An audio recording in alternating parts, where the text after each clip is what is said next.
Ah, ça c'est du travail bien fait, mon petit jardin potager. L'arrosoir, oh, qu'il est lourd. Alors, un peu d'eau ici. Oh, mes petites salades, j'allais vous oublier. Parfait. Comme vous êtes belles, les petites tomates. On va se battre au marché pour les acheter. Je l'ai toujours su. Si tu soignes la nature, elle sait te récompenser.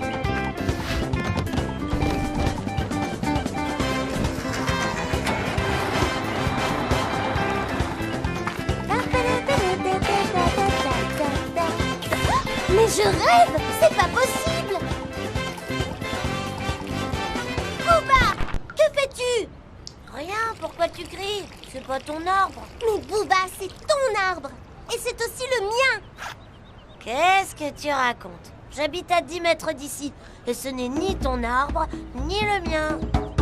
Un arbre, c'est vivant, ce n'est pas un objet. Cet arbre est sur la terre, et la terre, c'est à nous de la protéger. C'est notre maison. Et c'est aussi la maison de 4000 espèces de mammifères, 9000 espèces d'oiseaux, 10 000 espèces de reptiles, 20 000 espèces de poissons, 1 million d'insectes et 7 milliards d'êtres humains. Voilà pourquoi tu n'as pas le droit de faire pipi contre cet arbre. Zaza, arrête! Tu me fatigues avec tes chiffres. Je n'ai pas mis la terre en danger. T'exagères toujours. Oh, il fait chaud. Allez, viens, on va se mettre à l'ombre. Tu es bien content de trouver un arbre quand tu veux t'abriter. Alors pourquoi tu brûles les racines avec ton urine? Et si tout le monde agissait comme toi? Bon, d'accord, tu as raison. Mais Tu ne crois pas que nous pourrions nous occuper de notre terre, puisqu'elle prend soin de nous? nous sommes trop jeunes. C'est l'affaire des grands. Mais non, on peut faire beaucoup nous aussi. Demain, avec nos amis, on va s'occuper de notre maison, la terre. Ok, si tu veux.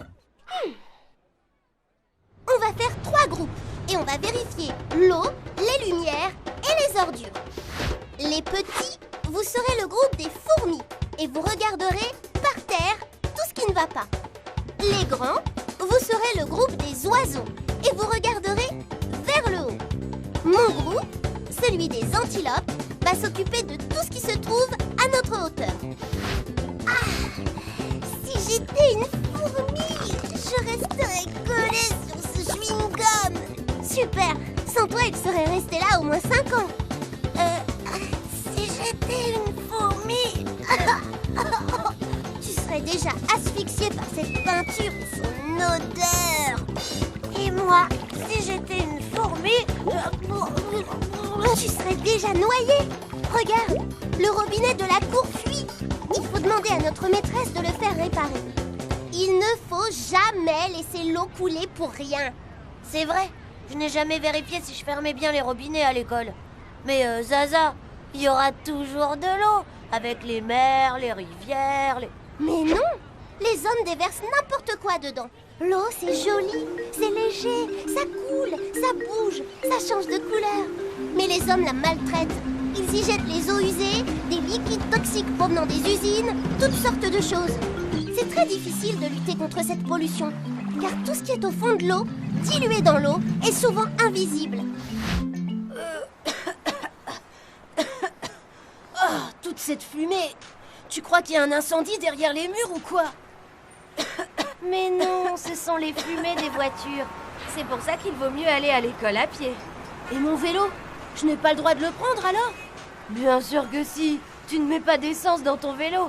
La terre ne craint rien. Et un peu d'exercice, c'est bon pour la santé. Moi, je vais essayer d'attraper ce vieux sac en plastique. Sans quoi il mettrait des dizaines d'années à se dégrader naturellement. Des dizaines d'années? Mais oui. Je crois que j'en ai laissé un sur la plage hier soir. Mais je ne suis pas la seule à le faire. Tout le monde fait pareil dans la ville.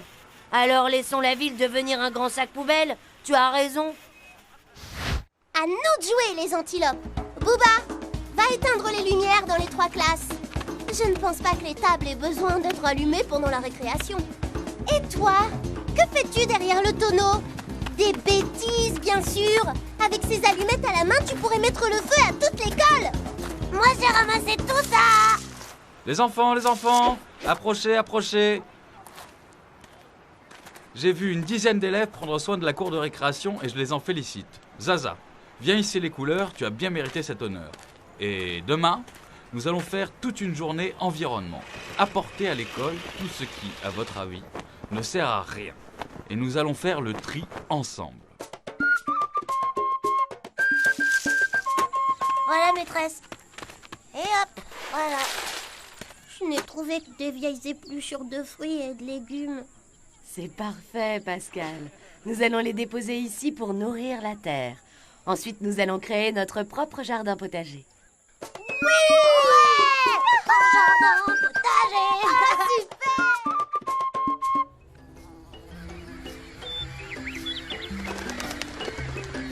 Alors, Booba, convaincu? T'avais raison, Zaza. Nous pouvons vraiment aider notre ami la Terre. Maintenant qu'on se connaît mieux, on va pouvoir prendre soin l'un de l'autre et vivre très heureux. Et dire que nous allions jeter tout ça.